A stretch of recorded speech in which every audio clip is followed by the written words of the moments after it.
नमस्कार, आप देख रहे हैं एसबीटी न्यूज। पेश है 26 मई गुरुवार सुबह 6:15 बजे राजस्थान की बड़ी खबरें। बीजेपी ने आगामी विधानसभा और लोकसभा चुनावों में बेहतर प्रदर्शन के लिए बूथ कार्यक्रम शुरू कर दिया है। पार्टी के राष्ट्रीय अध्यक्ष जेपी नड्डा ने इसकी वर्चुअल शुरुआत की, जिसमें राजस्थान समेत अलग अलग प्रदेशों से बीजेपी संगठन के पदाधिकारी, सिलेक्टेड सांसद, विधायक और जिलाध्यक्ष नड्डा के साथ बैठक में जुड़े। जेपी नड्डा ने राजस्थान के 25 लोकसभा क्षेत्रों और 200 विधानसभा क्षेत्रों में कमजोर बूथों पर बनाई गई बूथ कमेटियों को एक्टिव कर इन पर पूरा फोकस डालने को कहा है। राजस्थान में बीजेपी के 6000 से ज्यादा बूथ कमजोर हैं। आज से ही इन पर बनाई गई वीक बूथ कमेटियों को टास्क दे दिया गया है। राजस्थान में नया शैक्षणिक सत्र शुरू होने से पहले ही शिक्षा विभाग पूरी तरह एक्टिव हो गया है। बुधवार को सचिवालय में मंत्री बीडी कल्ला की अध्यक्षता में शिक्षा विभाग की समीक्षा बैठक आयोजित की गई, जिसमें शिक्षा विभाग में लंबित चल रही भर्ती प्रक्रिया को जल्द पूरा करने पर मंथन किया गया। वहीं विधानसभा चुनाव से पहले प्रदेश में 2000 महात्मा गांधी स्कूल खोलने का लक्ष्य रखा गया। इसके साथ ही बैठक में अगले 1 साल में शिक्षा विभाग में 90,000 से ज्यादा टीचर्स के पदों पर भर्ती करने का लक्ष्य रखा गया। जैसलमेर से लगती सीमा पर इन दिनों सूरज अपने रौद्र रूप में है, लेकिन सीमा की रखवाली कर रहे जवानों को ये तपता सूरज मानो परेशान ही नहीं कर पा रहा है। दरअसल सीमा पर बीएसएफ अनूठा प्रयोग कर रही है। इस प्रयोग में सरहद पर चौकसी कर रहे जवानों के लिए सोलर कूलर लगाए गए हैं, जो तेज धूप में ठंडी हवा देते हैं।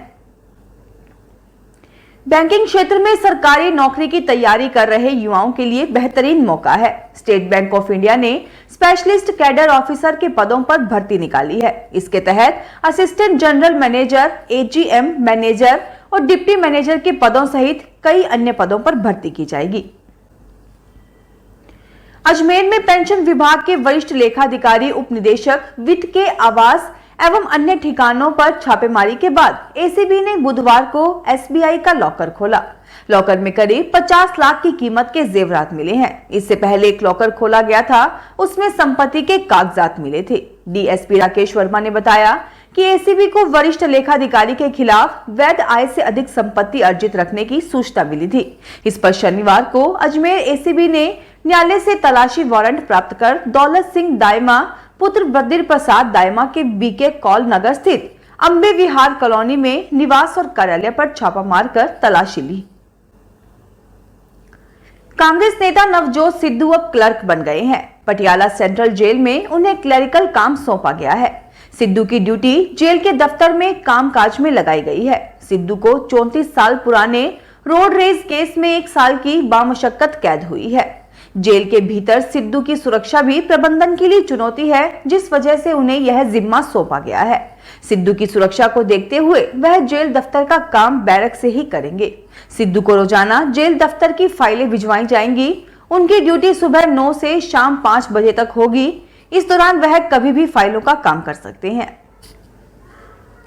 राजस्थान में आयुर्वेद विभाग में कंपाउंडर एवं नर्स जूनियर ग्रेड के 536 पदों पर चयनित अभ्यर्थी को नियुक्ति प्रदान कर पदस्थापन आदेश जारी कर दिए गए हैं। विभाग की शासन सचिव विनीता श्रीवास्तव ने बताया कि इनमें 485 अभ्यर्थी गैर जनजातीय उप योजना नॉन टीएसपी संवर्ग के तथा 51 अभ्यर्थी जनजातीय उप योजना टीएसपी वर्ग के हैं। कंपाउंडर एवं नर्स जूनियर ग्रेड के 704 पदों पर भर्ती के लिए विज्ञापन जारी किया गया था। इनमें से 536 अभ्यर्थियों को पदस्थापन दे दिया गया है। चयनित अभ्यर्थियों को संबंधित उप निदेशक कार्यालय आयुर्वेद विभाग में 15 दिवस में कार्य ग्रहण करना होगा। राजस्थान के राज्यपाल कलराज मिश्र ने सिरोही जिले में स्थित माउंट आबू में उनके आवागमन के दौरान ट्रैफिक व्यवस्था के नाम पर पर्यटकों को किसी प्रकार की बाधा नहीं आने देने के निर्देश दिए। ग्रीष्मकालीन प्रवास पर माउंट आबू गए मिश्र ने कहा कि माउंट आबू में यह पर्यटन सीजन है। इस समय में पार्किंग और सुचारू परिवहन व्यवस्था सभी स्तरों पर सुनिश्चित होनी चाहिए। राजस्थान में मुख्यमंत्री अशोक गहलोत के सलाहकार एवं सिरोही से निर्दलीय विधायक संयम लोढ़ा ने कांग्रेस महासचिव प्रियंका गांधी, कवि डॉक्टर कुमार विश्वास और कांग्रेस के कन्हैया कुमार को राज्यसभा भेजने के लिए वकालत की है। लोढ़ा ने सोशल मीडिया के माध्यम से कहा कि शासकीय नीतियों को जन अपेक्षाओं के अनुरूप बनाने के लिए केंद्र की सत्ता को बाध्य करने के लिए राज्यसभा के आगामी चुनाव में इन तीनों को राज्यसभा में अवसर दिए जाने पर विचार किया जाना चाहिए। राजस्थान लोक सेवा आयोग प्रवक्ता सिविल अभियांत्रिकी प्रतियोगिता परीक्षा 2020 के साक्षात्कार का परिणाम बुधवार को जारी कर दिया गया। आयोग के सचिव HL अटल ने बताया कि तकनीकी शिक्षा विभाग में प्रवक्ता सिविल अभियांत्रिकी के पदों के लिए आयोजित लिखित परीक्षा के परिणाम में अस्थायी रूप से सफल घोषित उम्मीदवारों के साक्षात्कार गत 23 एवं 24 मई को आयोजित किए गए थे। जालोर जिले के नारायणावास वन क्षेत्र में जल स्रोत सूखने से वन्य जीवों का जीवन संकट में है।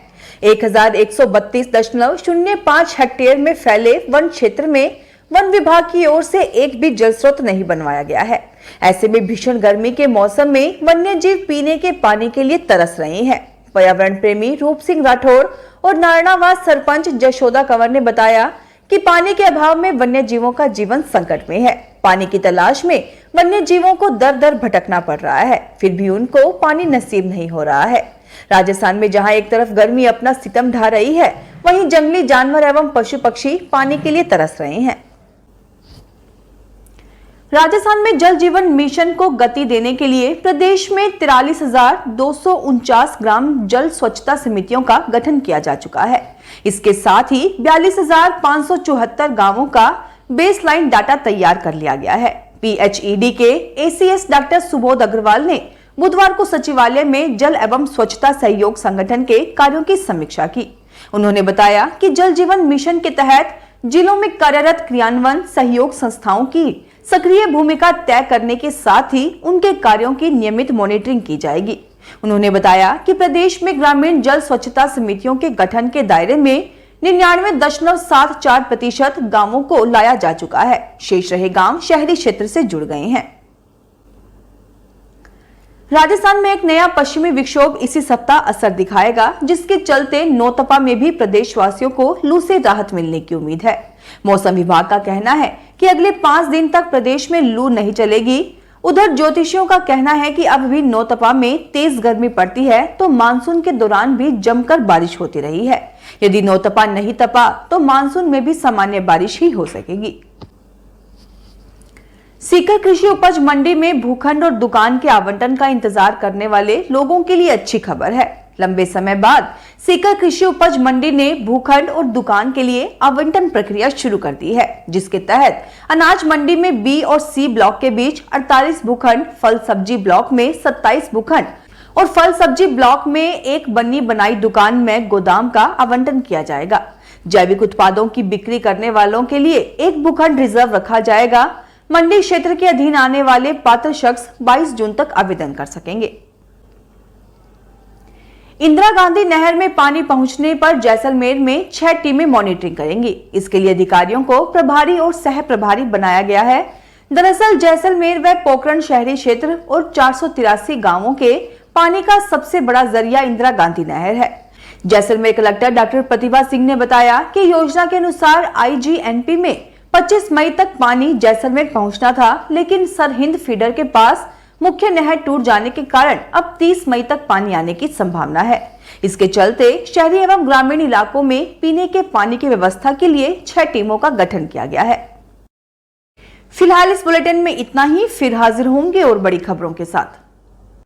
SBT न्यूज के वीडियो देखने के लिए हमारे चैनल को सब्सक्राइब करें और नोटिफिकेशन पाने के लिए बेल आइकन को प्रेस करें।